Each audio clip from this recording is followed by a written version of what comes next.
Hello students. आज हम लोग एक नए टॉपिक के बारे में डिस्कशन करेंगे कि चिन्ह परिपाटी कैसे होता है, साइन कन्वेंशन कैसे होता है। साइन कन्वेंशन में बहुत सारे बच्चों को बहुत ही ज़्यादा कंफ्यूजन होता है कि कैसे हम कहाँ पे कैसे किसी चिन्ह का प्रयोग करेंगे, कौन से साइन का प्रयोग करेंगे। तो आज यह समस्या हम आपकी सॉल्व करने वाले हैं। तो सबसे पहले हम जानेंगे कि दर्पण कितने प्रकार के होते हैं। जनरल में हमारे दर्पण दो प्रकार के होते हैं, एक अवतल और एक उत्तल। दर्पण का निर्माण होता कैसे है, मिरर फॉर्मेशन कैसे बनता है। तो हम एक कोई हॉलो स्फीयर लेते हैं, एक खोखला गोला लेते हैं और उसके किसी भी भाग को काट कर देते हैं। जब काटते हैं तो या तो इस टाइप का एक हमको पार्ट मिलेगा या कुछ इस टाइप का पार्ट मिलेगा। मतलब कि दो इसके एक पार्ट के दो भाग होते हैं, एक दबा हुआ तल होता है और एक उठा हुआ तल होता है। हम किसी भी एक तल को पॉलिश करते हैं तो दूसरा तल परावर्तक तल की तरह से व्यवहार करने लगता है। जैसे हम यहाँ पर उठे हुए तल में पॉलिश किए हुए हैं तो दबे हुए तल पे प्रकाश की किरण आती है और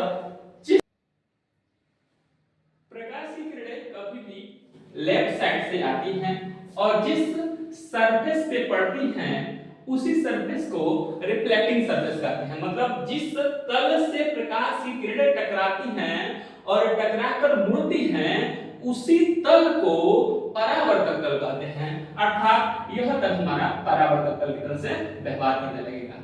तो जब भी अवतल दर्पण से प्रकाश की किरणें टकराती हैं तो अंदर की तरफ मूव करती हैं और जब भी उत्तल दर्पण पे प्रकाश की किरणें टकराती हैं तो यह प्रकाश की किरणें बाहर की तरफ मूव करती हैं। तो इसी के अनुसार हम चिन्हों का प्रयोग करते हैं। जहां से प्रकाश की किरणें आती है हम ऐसा मान लेते हैं कि प्रकाश की किरणें पॉइंट ए से आती है, तो जिस बिंदु से प्रकाश की किरणें आती हैं वहां से, और यह हमारा जो दर्पण होता है उसके एक हम मध्य बिंदु लेते हैं, उस मध्य बिंदु को ध्रुव कहते हैं। क्या कहते हैं? ध्रुव। ध्रुव मींस पोल, उसको इंग्लिश में पोल बोला जाता है और हिंदी में ध्रुव बोला जाता है। और जो भी हम मेजरमेंट करते हैं वह मेजरमेंट हमारा ध्रुव से ही होता है। जो भी हमारे दूरियां ली जाती हैं वो सारी दूरियां हम ध्रुव से काउंट करते हैं। तो अब ध्रुव से लेकर जहां से प्रकाश की किरण आती है उस जिस वस्तु से जहां से प्रकाश की किरणें निकलती हैं उसको हम वस्तु मानते हैं। तो वस्तु से और ध्रुव के बीच की दूरी को हम वस्तु की दूरी कहते हैं। इसको हम u से प्रदर्शित करते हैं। और जहां पे प्रकाश की किरणें एक दूसरे को जाकर इंटरसेक्ट करती हैं वहां पर प्रतिबिंब का निर्माण होता है। हम मान लेते हैं कि कहीं पे भी एक किसी भी तरह का कोई एक प्रतिबिंब बनता है। जैसे हमने एक एज्यूम किया यह इस तरीके से कोई एक प्रकाश की किरण इस साइड से आती है और जो मुख्य अक्ष के समांतर प्रकाश की किरणें आती है तो फोकस से होती हुई जाती हैं। एक प्रकाश की किरण हमने ऐसा मान लिया और यह आया तो इस तरीके से यहाँ पे एक इमेज का फॉर्मेशन किया। अब अगर किसी केस में इमेज अगर यहाँ पे बनता है तो ये यहाँ से पोल से लेकर और उस बिंदु को हमने कुछ बी ऐसा कुछ मान लिया और ये हमारा पी फॉर पोल हो गया। यहाँ से पी से और बी के बीच की दूरी मतलब पोल से और जहाँ पर इमेज बना हुआ है, जहाँ पर प्रतिबिंब बना हुआ है उसके बीच की दूरी को हम प्रतिबिंब की दूरी कहते हैं। इसको हम बी से डिनोट करते हैं तो यह हमारा बी हो जाता है। अब इसमें हमारे तीन टर्म मिल जाते हैं। एक हमारा वस्तु की दूरी आता है जिसको हम u से दिखाते हैं, एक हमारा प्रतिबिंब की दूरी आती है जिसको हम v से दिखाते हैं और एक हमारा फोकस दूरी आती है जिसको हम f से दिखाते हैं। तो जहां अब हमारा जिस खोखले गोले का यह कटा हुआ भाग होता है उसके मध्य बिंदु को हम वक्रता केंद्र कहते हैं और इस केंद्र से मान लीजिए कि यह जो हमारा गोला है इसका केंद्र बिंदु हम ऐसा सपोज कर लेते हैं कि इसका केंद्र बिंदु यहाँ है। तो यहाँ से यहाँ तक की बीच की दूरी जो होगी वह वक्रता त्रिज्या होगी और ध्रुव और वक्रता केंद्र के बीच की दूरी को हम वक्रता त्रिज्या कहते हैं और इसके मध्य बिंदु को हम फोकस कहते हैं और फोकस को हम कैपिटल F से दिखाते हैं और फोकल से ध्रुव के बीच की दूरी को हम फोकस दूरी कहते हैं और इसको हम स्मॉल f से दिखाते हैं। ये हमारा फोकल लेंथ होता है। तो हमने तीन चीजों के बारे में जाना, एक हमारा u, एक v v और f। जो u होता है वो वस्तु की दूरी होती है, जो v होता है वह प्रतिबिंब की दूरी होता है, और जो f होता है वह फोकल लेंथ होता है, फोकस दूरी होता है। अब हम इसको जब भी हम अपने फार्मूला में यूज करते हैं तो कब नेगेटिव यूज करेंगे, कब पॉजिटिव यूज करेंगे, इसी के बारे में हमको देखना है, ये हमारा मेन टॉपिक है। तो देखेंगे कि जब भी हम जैसे हम सपोज करते हैं कि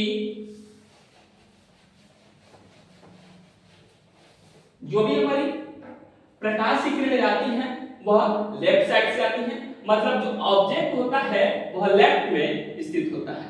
अब हम ऐसा मान लेते हैं कि जो भी प्रकाश की किरणें, हम ऐसा चतुर्थांश वाला मेथड लगाते हैं, जैसे कि हम जो मूल बिंदु होता है उसी को हम पोल के रूप में मान लेंगे, ध्रुव के रूप में मान लेते हैं, और इसके दाएं की जो दूरियां होती है, मतलब ये हमारा x एक्सिस, यह x डैश, यह हमारा y और यह हमारा y डैश मानते हैं।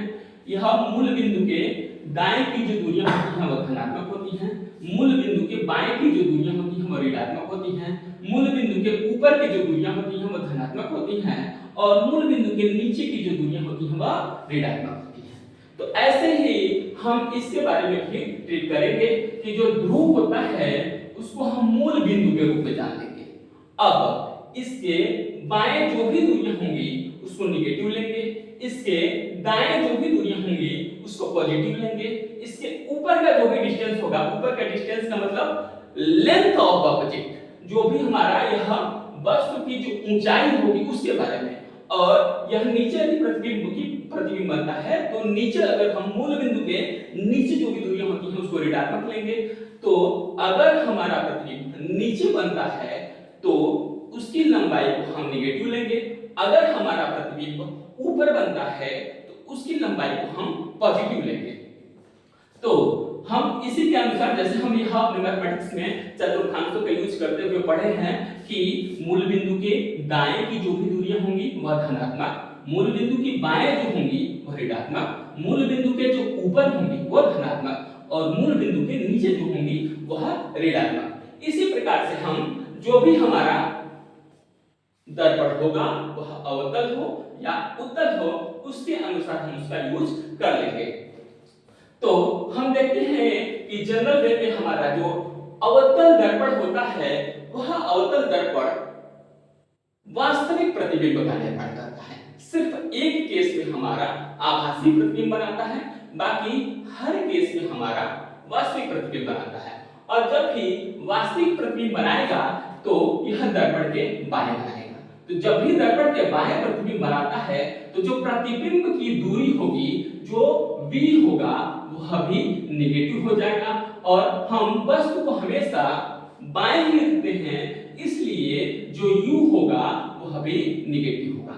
तो हम देखेंगे कि इसमें हमारा जो फोकस होता है वह भी हमारा इधर ही होता है, और इसके बीच का जो हमारा फोकल लेंथ होगा वह भी जो ध्रुव के बाएं होगा, अर्थात लेफ्ट साइड में होगा, और जब लेफ्ट साइड में होगा तो उसके डिस्टेंस को भी हम नेगेटिव मेजर करेंगे। तो हमारा अवतल दर्पण में जो फोकस दूरी होता है वह नेगेटिव हो जाता है, और जब फोकस दूरी नेगेटिव हुआ मतलब बाएं है तो उसी का दुगुना हमारा वक्रता त्रिज्या होती है, अर्थात वक्रता त्रिज्या भी बाएं होगी, अर्थात हमारा जो अवतल दर्पण की वक्रता त्रिज्या हो जाएगी वह भी नेगेटिव हो जाएगी। जो वस्तु होता है उसको भी हम बाएं रखते हैं क्योंकि बाएं से ही प्रकाश की किरणें आती हैं, और यहाँ पर जो वस्तु की दूरी होगी वह भी हमारी नेगेटिव दे देगी। उसके बाद से वास्तविक प्रतिबिंब, इसके द्वारा यह हमारा अवतल दर्पण है, और इसके द्वारा जो भी वास्तविक प्रतिबिंब बनता है वह दर्पण के बाएं बनता है, इसलिए हमारा जो वास्तविक प्रतिबिंब की जो दूरी होगी वह भी हमारी नेगेटिव हो जाएगी। सिर्फ एक केस में हमारा ऐसा होता है जब पोल और फोकस के बीच में हम वस्तु को रखते हैं तो प्रतिबिंब कुछ इस दिशा में बनता है, मतलब दर्पण के बाएं बनता है। तो इस दिशा में हमारा जो प्रतिबिंब होगा वो आभासी बनेगा, और चूंकि यह डिस्टेंस होगा वह दर्पण के दाएं हो जाएगा, अतः यहाँ पर जो हमारा प्रतिबिंब की जो दूरी होगी वह दूरी धनात्मक हो जाएगी। पुनः वास्तविक प्रतिबिंब की लंबाई, तो वास्तविक प्रतिबिंब अवतल दर्पण में हमारा नीचे ही बनता है, इसलिए इस लंबाई को जब हमने आपको बताया शुरू में कि मुख्य अक्ष के नीचे की जो भी लंबाइयां होंगी उसको नेगेटिव लेंगे, इसलिए यहाँ पर हमारा जो भी वास्तविक प्रतिबिंब बनते हैं वह मुख्य अक्ष के नीचे बनते हैं, अतः हम इन लंबाई को नेगेटिव ले लेंगे। पुनः आभासी प्रतिबिंब की लंबाई, इस केस में हमारा जब भी वस्तु को यहाँ पर रखेंगे तो आभासी प्रतिबिंब इधर ही बनता है, मतलब मुख्य अक्ष के ऊपर बनता है, और जब मुख्य अक्ष के ऊपर प्रतिबिंब बनेगा तब हम उस दूरी को धनात्मक ले लेंगे। तो यह हमारा अवतल दर्पण के केसेस हो जाते हैं। अब आते हैं उत्तल दर्पण में। उत्तल दर्पण में हमने देखा है कि जो भी प्रतिबिंब बनते हैं वह प्रतिबिंब जनरली आभासी प्रतिबिंब बनते हैं, और जब आभासी प्रतिबिंब बनेगा तो इसमें हम देखते हैं कि जो फोकस दूरी होती है वह फोकस दूरी हमारी नेगेटिव हो जाती है। क्यों? फोकस दूरी हमारी पॉजिटिव हो जाती है। ऐसा क्यों? थोड़ा सा एक सेकंड हम इस पर डिस्कशन करेंगे कि ऐसा हमारा क्यों हो जाता है कि अवतल दर्पण जो होता है वह उसका फोकस दूरी हमारा धनात्मक हो जाता है। तो देखेंगे चूंकि यह हमारा उत्तल दर्पण का हम डिस्कशन कर रहे हैं। उत्तल दर्पण एक गोला लिए और इस गोले का कटा हुआ भाग है, मतलब यह वाला भाग है, तो इसका जो वक्रता केंद्र है वह दाएं है, और यह हम ध्रुव यहाँ पर है, और ध्रुव को ही हमने मूल बिंदु के रूप में जाना है, इसलिए मूल बिंदु के दाएं की दूरियां धनात्मक होती हैं, अतः यह हमारा एक उत्तल दर्पण है, तो इसकी फोकस दूरी धनात्मक हो जाएगी, क्योंकि यह हमारा इस गोले का कटा हुआ भाग है और इसकी वक्रता त्रिज्या इसके दाएं है, और हमारा ध्रुव मूल बिंदु के रूप में काम कर रहा है, तो ध्रुव से दाएं की दूरियां धनात्मक लेते हैं, इसलिए इसके मध्य बिंदु पर ही हमारा फोकस होगा, अतः इसकी फोकस दूरी धनात्मक होती है। तो उत्तल दर्पण का जो फोकस दूरी हो जाएगा वह धनात्मक हो जाएगा। अब इसकी वक्रता त्रिज्या यहाँ से लेकर यहाँ के बीच में हमारे इसकी वक्रता त्रिज्या भी इसके दाएं है, अतः इसकी वक्रता त्रिज्या भी धनात्मक हो जाती है। अब वस्तु की दूरी, चूंकि कोई भी दर्पण हो, अवतल हो या उत्तल हो, हम वस्तु को हमेशा लेफ्ट साइड में रखते हैं, इसलिए पोल से लेफ्ट की जो भी दूरियां होंगी वह हम नेगेटिव लेंगे, इसलिए जो वस्तु की जो दूरी हो जाएगी वह नेगेटिव हो जाएगी। अब वास्तविक प्रतिबिंब की दूरी हमारा यह उत्तल दर्पण है, और उत्तल दर्पण में हमारा वास्तविक प्रतिबिंब नहीं बनता है, इसलिए यह नॉट अप्लाइड होगा, इसमें लागू नहीं होगा। पुनः आभासी प्रतिबिंब की दूरी, इसमें हमारा जो भी प्रतिबिंब बनता है वह आभासी बनता है, और जब भी आभासी प्रतिबिंब बनेगा मींस कि इस दर्पण के दाएं प्रतिबिंब बनेगा। अब जब दर्पण के दाएं बनेगा तो दर्पण के दाएं की जो दूरियां होंगी वह धनात्मक होंगी, इसलिए आभासी प्रतिबिंब धनात्मक हो जाएगा, पॉजिटिव हो जाएगा। फिर वास्तविक प्रतिबिंब की लंबाई, इसमें वास्तविक प्रतिबिंब बनता नहीं है, इसलिए इसकी लंबाई भी नहीं होगी, इसलिए यह नॉट अप्लाइड हो जाएगा, लागू नहीं होगा। पुनः आभासी प्रतिबिंब की लंबाई, इसके द्वारा आभासी प्रतिबिंब का निर्माण होता है। कब? यदि आभासी प्रतिबिंब बनेगा तो यह मुख्य अक्ष से ऊपर बनता है, इस केस का हम डिस्कशन अगले एपिसोड में कर लेंगे। तो जब भी इसके द्वारा उत्तल दर्पण के द्वारा प्रतिबिंब बनेगा वह आभासी बनेगा, और आभासी बनता है तो सीधा बनता है। सीधा बनने का मतलब क्या? मुख्य अक्ष के ऊपर, और मुख्य अक्ष के ऊपर की दूरियां धनात्मक होती है, अतः आभासी प्रतिबिंब की जो लंबाई होगी वह धनात्मक हो जाएगी। Thank you so much. इसी तरह के और भी बहुत सारे अच्छे कॉन्सेप्ट हैं, इसको जानने के लिए मेरे चैनल से जुड़े रहिए, लाइक करें और सब्सक्राइब करें। Thank you so much.